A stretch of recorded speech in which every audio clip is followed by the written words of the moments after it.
like mysterious lights out of the darkness of the unknown. Or at least so they seem to us. The UFOs, the flying saucers. Most scientists, however, remain skeptical. They speak mostly of unexplained phenomena, of optical illusions, or refer to the secret research carried out during the period of the Third Reich. A documentary of mystical stories. What's more, these phenomena are even mentioned in the German Armed Forces technical manuals. As a matter of fact, the world's first reported UFO sighting seemed to confirm this theory. On the 14th of December, 1944, Reuters reported in the New York Times, "A mysterious illuminated ball is the latest Nazi air warfare weapon. This means that towards the end of the Second World War, Germany was in possession of a secret weapon which displayed all the typical characteristics of a UFO." Our quest for German UFOs has been extremely difficult. We gathered together mysterious reports and stories, underground literature, photographs, sketches, and fragments of handwriting, and we tried to make contact with individuals who had been involved with the former secret societies Thule and Friel, as well as the Black Sun organization. The first part of our puzzle took us to pre-First World War Vienna, where all sorts of esoteric, occult, and Sumerian ideas and material were circulating. Ideas which would later be taken up by the Third Reich, and with them the vision of a new and unconventional technology.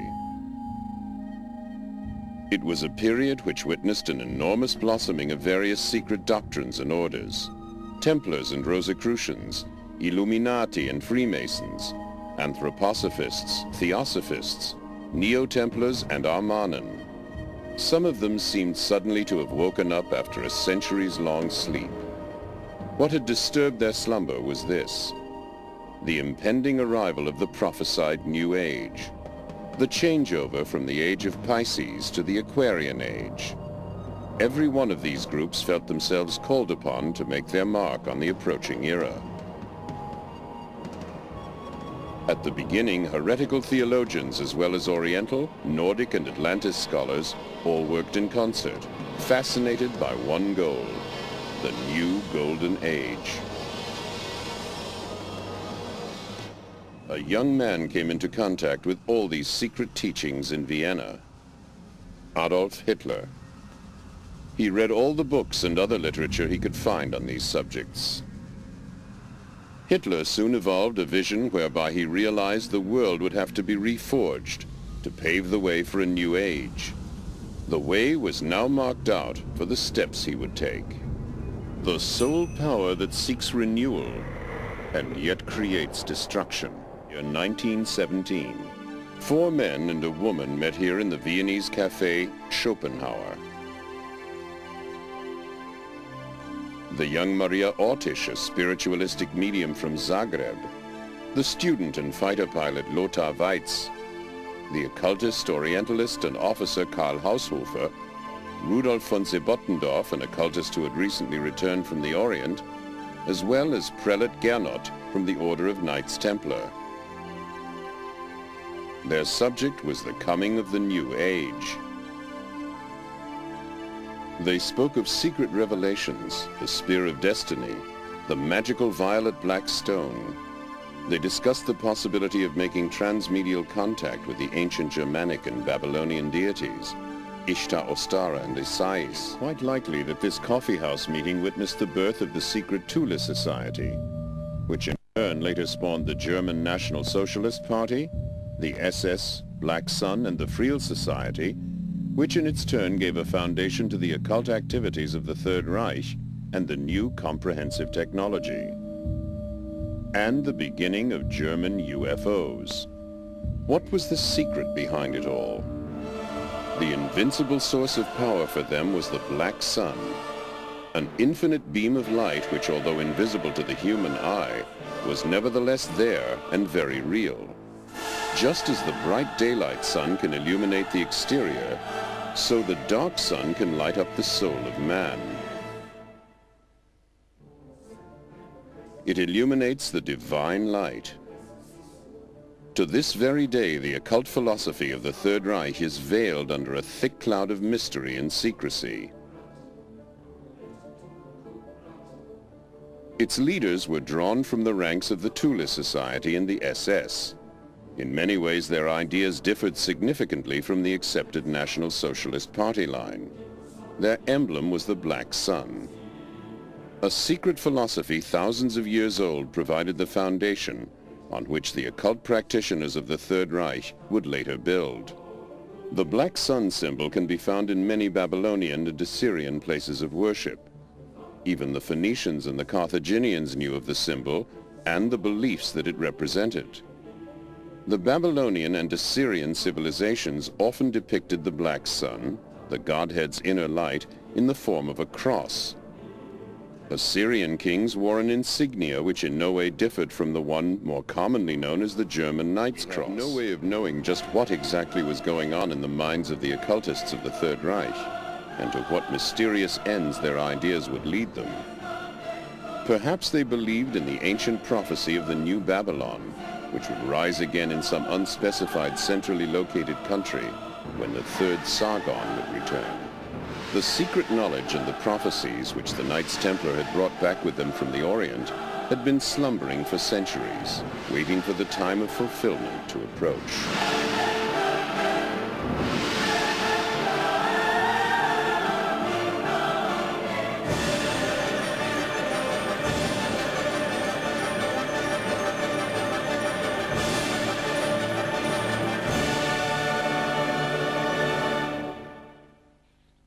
In 1919, von Sebottendorf joined with Karl Haushofer and Dietrich Eckart to form the Thule Society. This was to be a melting pot of various occult orders, with a network of connections throughout Germany.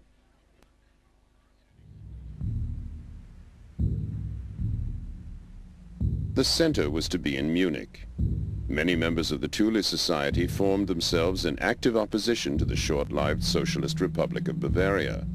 A political party was founded, and in 1921, Adolf Hitler, a man well known for his occult beliefs, was engaged as a political orator. Inspired by members of the Thule Society, Hitler's plan for a 1,000-year Reich was born. The increasing political ambitions of the Thule Society resulted in a number of smaller groups going their own way. One of these groups was the Vril Society. Towards the end of 1919, a select group of people, members of both the Thule and Vril societies, met in an old hunting lodge near Berchtesgaden. Taking a prominent part in the proceedings for the first time was Dr. H.O. Schumann, a man whose area of expertise would today be called alternative energy. Nevertheless, the leading figure was the medium Maria Ortisch. A second medium was also present on this occasion, the 18-year-old Sigrun. Maria Ortisch presented texts she had received from her spirit medium, one in the Sumerian alphabet and the other in the secret code of the Knights Templar. Both texts had already been translated. Were they messages from the gods? Construction plans for the development of some new advanced technology? From now on, the members of the Vril Society devoted themselves wholeheartedly to the realization of what must be one of the most bizarre ideas that ever occurred to the mind of man: the construction of real levitation power unit.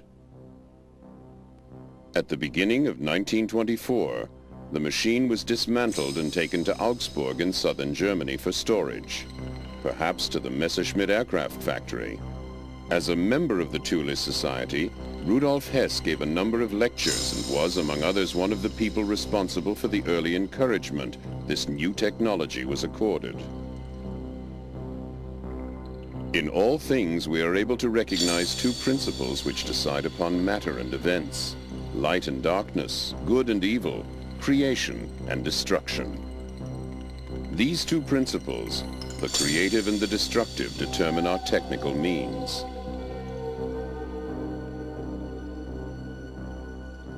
Another advocate of this new technology was Victor Schauberger. "Your propulsion theory is a mistake." This statement was made by inventor Victor Schauberger, who was believed to be associated with these esoteric societies.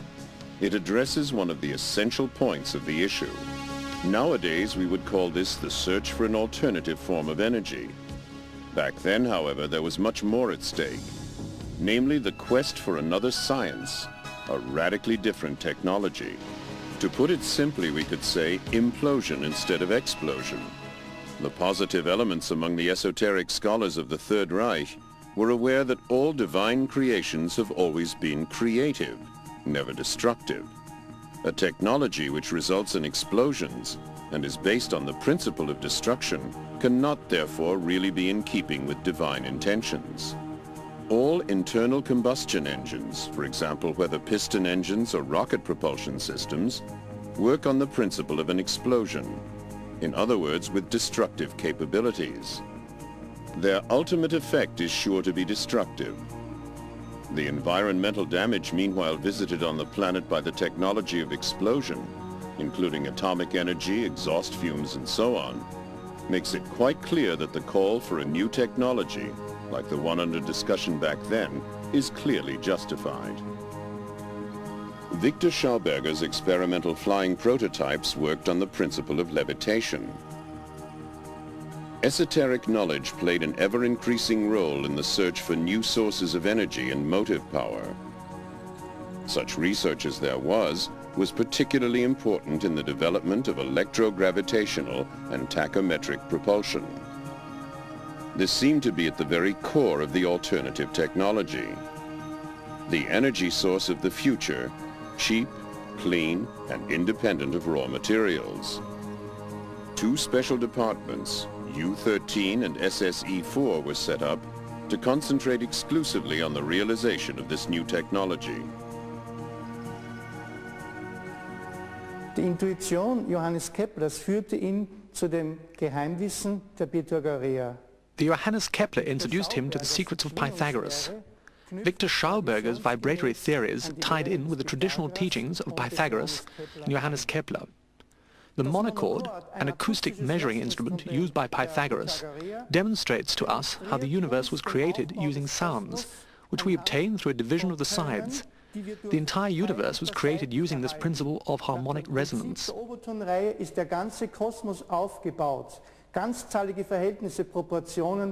Integral numbers in proportional relationship to one another determine the structure of matter. This holds good for the universe, as well as the atom, the periodic law of elements in chemistry, the Mendelian laws of heredity, the laws of leaf arrangement in botany, as well as the formation of crystals. The list goes on. Wherever we have mathematical structures and proportions, we encounter the basic principle of the monochord, harmonic proportions. Victor Schauberger used the mathematics of the monochord in order to develop and build upon his integral skills and his knowledge of the inner universe and its vibrations. One more thing, his mathematics were not Euclidean. The secret teachings of Pythagoras were taken up by the Templar order, guarded and passed on. Victor Schauberger made use of this knowledge to develop his theories and in so doing discovered implosion. In keeping with the laws of nature, we can see here alpha and omega, the keynote to the overtone going on further to the last tone and ending in the creation of the entire universe. Symbolically, alpha and omega represent spirit and matter. Therefore, what we have here is something whole. This knowledge therefore makes an all-embracing science possible. Implosion is the utilization of the potential of the inner universe within the outer universe. Due to the forces of energy and evolutionary science, we have been able to make great strides in the field of antimatter and with it do away with the effects of gravity. Gelangen wir in den Bereich der Antimaterie und damit zur Aufhebung der Schwerkraft. Im Juni 1934 wurde mein Vater von Reichskanzler Adolf Hitler. In June 1934, my father was invited by the Reichschancellor Adolf Hitler to discuss his work. Hitler wanted to know about his discoveries and talk about the various possibilities and what his great plan was. And he said, yes, I'm looking for a new technology which must once again harmonize with the natural order of things. And that is my real program. Mein Programm. Kurz vor dem Eintreffen der beiden Reichsbeauftragten. Shortly before the meeting, Hitler, as Reichschancellor, gave the two deputies his orders. The two had come to discuss Hermann Göring's plan. An die zwei Reichsbeauftragten vom Hermann Göring Plan. Herr Victor Schauberger, Sie werden das... And he said, Herr Victor Schauberger, you will speak with the two Reichs deputies, and tomorrow, or by the latest the day after tomorrow, a second meeting will take place. And he said to the two deputies, I find the plan fascinating. Yes, we Germans will bring about a whole new science. Wir Deutschen werden eine biotechnische Szene bringen. After the National Socialist Party came to power, the occult societies withdrew into the background. Within the SS, the Thule Society created a separate secret organization called the Black Sun. The Friel Society carried on much as before with its scientific research. According to reports, the Friel Society had by the middle of 1934 created its first experimental circular aircraft to be propelled with the anti-gravitational effect, the RFC-1. The men responsible for the design and construction were Dr. Schumann and an engineer from Bochum. Since 1929, the young Gertie Vogt had been responsible for running the Friel Society, and she made herself known to private investors who were prepared to invest in projects. The Friel and Thule societies were not alone in their vision of space travel in the Germany of those days.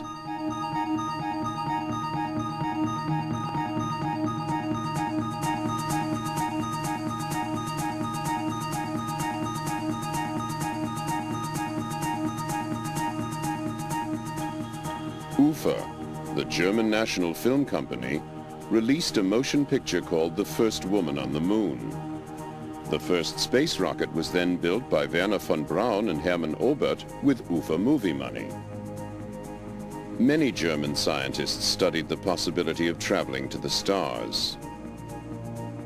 Before the end of 1934, the Friel Society had built its first light aircraft, the RFC-2 round aircraft. It was fitted with an improved Friel propulsion system and, for the first time, magnetic impulse steering.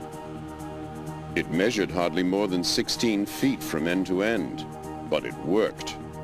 It already possessed two typical characteristics of UFOs: the optical blurring of the contours when accelerating, and the colored lights depending on the level of power applied: red, orange, yellow, green, white, blue, or violet.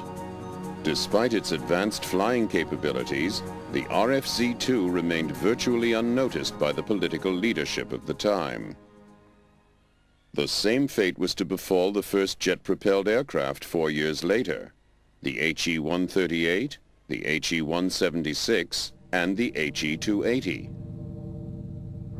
Only the SS showed a slight interest in the work of the Friel Society. Its own Black Sun formation had meanwhile set up Research Department 4, SSE-4 for short, which was responsible for coming up with alternative sources of energy. What is certain is that their aim was to make Germany independent of foreign crude oil imports. Nevertheless, stimulated by Victor Schauberger and the success of the latest Friel success, SSE-4 now began to construct its own light aircraft. Using Captain Hans Kohler's tachyometer converter as a basis, and appropriating many Friel components, they developed their own Thule Aero engine. Towards the end of 1938, they had constructed a small propeller-driven light aircraft, the RFC-4, with the express purpose of observing how disc-shaped objects behave in flight. By 1939, the SS had already built its RFC-5, the first long-distance aircraft measuring more than 65 feet, and with the mysterious name Haunebu-1. Under tight security, the Haunebu-1 made its maiden flight, in all probability, in August of 1939. documents show that by 1941, the British had already found out about these top-secret SS experiments. In contrast to the simple Friel prototype, the Haunebu was a complicated proposition. However, because of the form of its power unit, it offered considerably more storage space.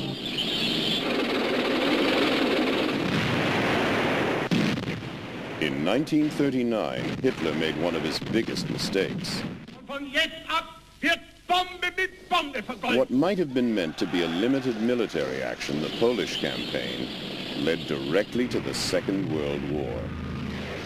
Quite contrary to what we might imagine the situation to be in the perfectly organized National Socialist state, everyone did exactly as he pleased. The Air Force, the Army, the Navy, and the industrial concerns all followed their own inclinations.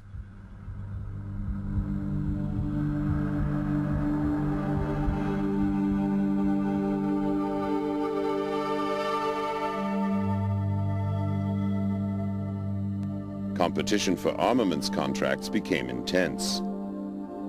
As a result, alternative methods of propulsion found themselves in direct competition with their more conventional counterparts. A sort of compromise was achieved with experimental flying saucers like the RFC-7.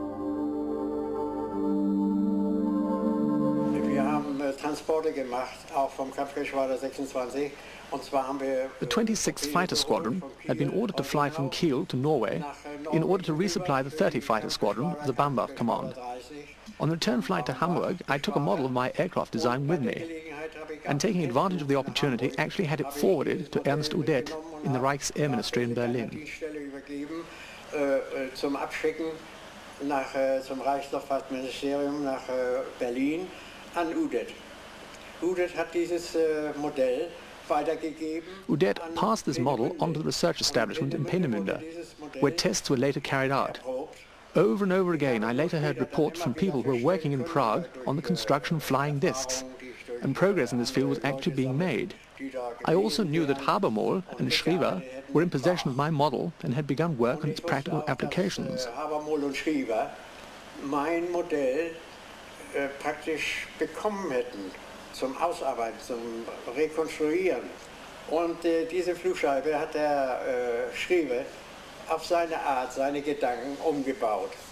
Während ich Schriever made certain alterations to my plans, whereas, as I was later to ascertain, Habermohl had remained true to my original design. The second prototype was a flying disc, 42 meters long, and was built by Miete Beluzzo in Breslau. 42 Meter große Flugscheibe wurde gebaut durch Miete und Beluzzo, und zwar in Breslau. Und diese Flugscheibe sollte dann, wie ich dann erfahren habe, sollte dann nach Spitzbergen geflogen werden. This flying disc, as I discovered, was flown to Spitzbergen in Norway and should have returned to Rechlin on a directional beam with an unknown transmission frequency and code word. Für den Sender, nicht, was überhaupt gar nicht benutzt wurde von anderen, sollte auf diesen Richtstrahl die Flugscheibe. However, due to a bad landing in Spitzbergen, it was damaged and was unable to complete the return flight home. Die ist heftig abgestoßen und konnte dann nicht mehr zurückfliegen. Dann bin ich rausgefahren. After that, I drove into the hills just outside Prague, where the secret testing ground was supposed to have been located. I had my Leica A camera with me when suddenly I saw such a flying saucer. I was wounded at the time, so I know that it was November, December, although the test flight was not due to take place until the following February. Someone had made an unscheduled test flight, and this is what I saw coming towards me. It had no wings, absolutely none. I took a photo and wound on the film, but it was already directly over me. Then I took a second photo, and I could see that it was a flying gyroscope, a flying saucer.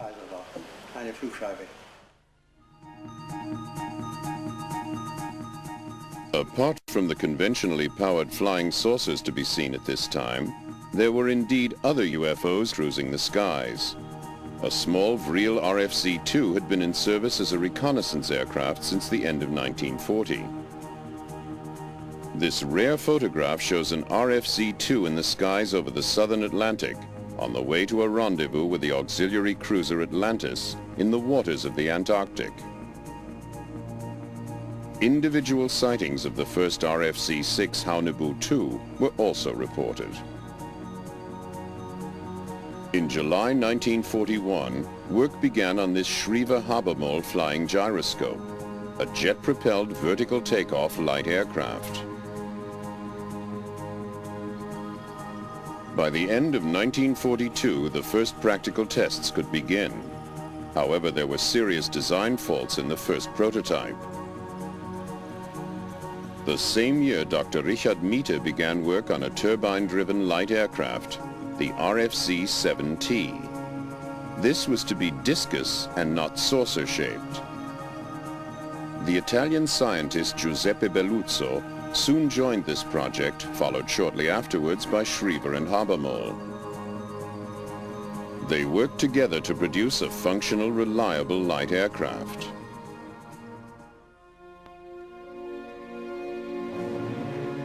And so, on the 17th of April 1945, Richard Miete was able to report to Adolf Hitler, "Today, under my direction, and in the presence of 3 Luftwaffe officers, the V-7 was tested in the skies above the Baltic. The general characteristics and attainable performance of the aircraft were as follows. The V-7 was a supersonic helicopter fitted with 12 BMW 028 turbo aggregate engines. During the first test flight, it reached an altitude of 78,000 feet, and on the second, rose to 80,000 feet. Over the years, I've had the privilege of being a friend and colleague of the late American Naval Admiral Delfarny, who was instrumental in bringing many of the German scientists to the United States at the end of World War II. As many of you know, there was an executive order given by President Truman in August of 1945, August 15th, 45. And in March of 1946, the State Naval War Committee authorized the collection of German materials relating to experiments of high technology. The operation known as Paperclip was to bring sequestered German scientists privately to the United States in the hope that the Americans could begin a quick start, a catch-up in the areas of V1 and V2 testing. Clearly, the Germans were involved with the building of what many allies considered a miracle weapon systems, development of what some experts will call the Feuerkugel, the fiery ball, or the disc-like hovercraft that the Germans were experimenting with during World War II, which was known to American intelligence and yet not really appreciated until the Germans began to cooperate with the Americans following World War II.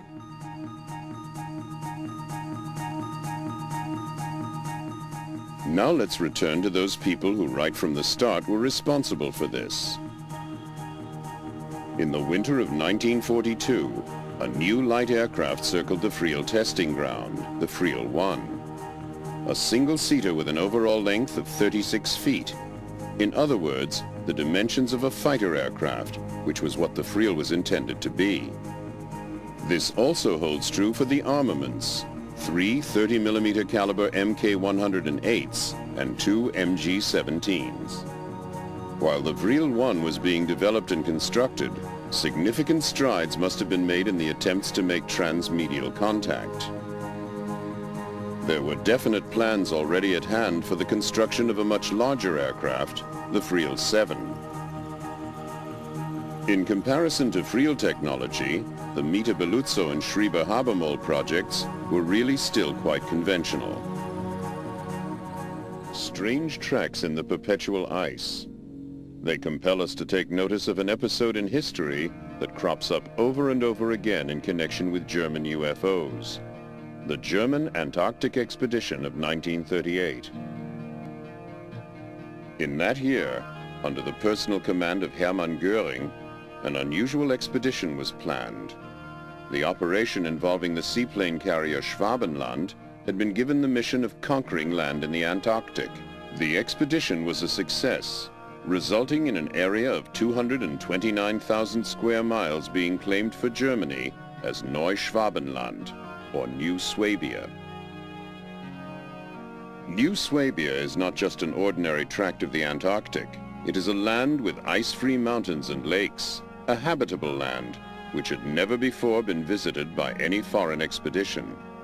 Whole fleets of submarines are thought to have been ordered to New Swabia shortly before the end of the war, among them the advanced types 21 and 23. Towards the end of 1942, the Department SSE-4 allegedly began work on a new improved version of the Haunebu UFO, the Haunebu 2. This drawing shows the basic layout, including the power plant and fuselage. The exterior shape could vary.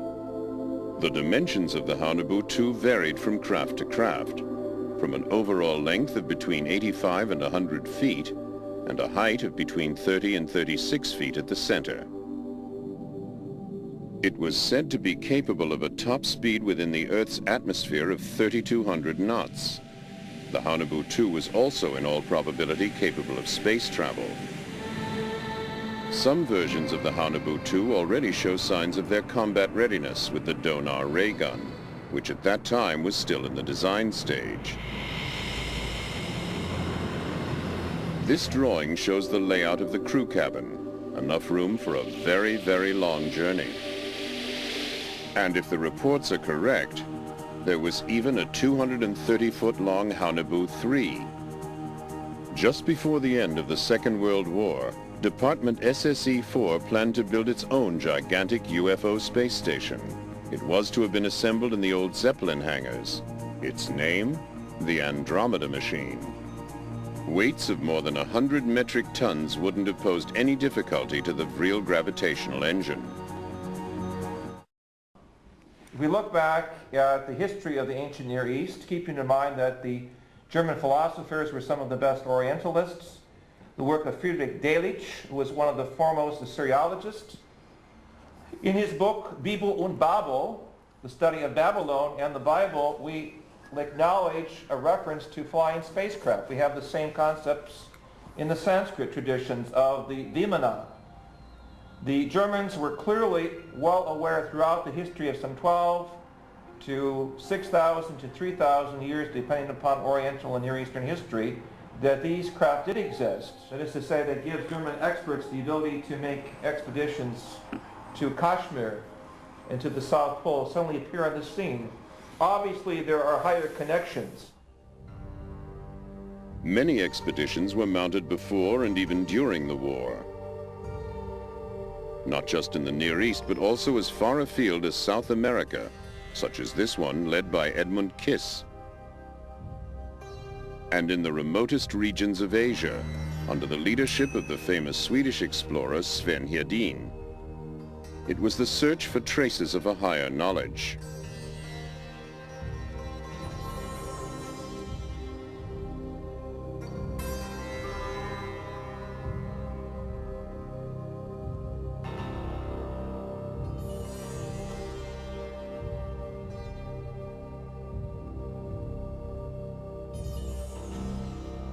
Da war mein Ziel immer die unbekannten Teile von Asien, wo die Karten das verlockende...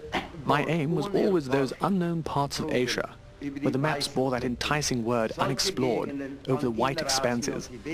Such were the areas of Inner Asia and Tibet that I've always sought out. That is to say, I've always had a feeling and a belief that in the middle of the desert, where there was not a soul to be found and where there were no roads, perhaps there could I discover traces of some ancient civilization. If we look at human history, we see throughout the documents of Sumeria, of Ebla in Syria, even the Old Testament book of Ezekiel, Chapter 1 speaks of the wheel within the wheel, so there is very clear evidence. Throughout the world, in the ancient manuscripts of lost civilizations, we are confronted over and over again with tales of space-traveling gods. We know that in the early parts of the war, there were certain factions of the Allied forces that did not believe he had a secret weapon. And it wasn't until the Americans made much emphasis of this that they began to look at it seriously, and indeed did discover that Hitler not only had a secret weapon, he had what we would call today a UFO or spacecraft. He had one already off of the drawing board and flying, and it was capable of 1,200 miles an hour, vertical takeoff, 90-degree changes, and much like a helicopter, and of course was far superior to anything the Allied powers had at that time. Secondly, they knew that he had another craft about to be up and going. It was capable of doing 2,500 miles an hour, which was double the original. And not only did it have the characteristics of the original craft, but it also had a laser weapon aboard it that was capable of penetrating 4 inches of armor. Now, needless to say that that really spooked the Allied forces into making a redemptive attempt against him and bringing him into a state of capitulation. Some people actually maintain that there is a German UFO base in the Antarctic. Amazing tales. There is, however, something concrete to go on. Why did the Allies under Admiral Byrd mount an invasion of the Antarctic? I say this as a strong possibility, having seen the film that was made in 1947 with Admiral Byrd and Admiral Wood. I had the opportunity to actually see portions of this film, and what struck me was the fact that there was a significant military contingent that went down to Antarctica with Admiral Byrd. Why was it necessary to bring some 4,000 soldiers, a battleship, an aircraft carrier, and a support team to go into an area if it was purely a geological / geophysical exploration? Clearly there were other unknown factors there. Admiral Byrd later explained to the press that in the event of another war, the hard facts were that we would have to reckon with an attack from aircraft that could fly from pole to pole.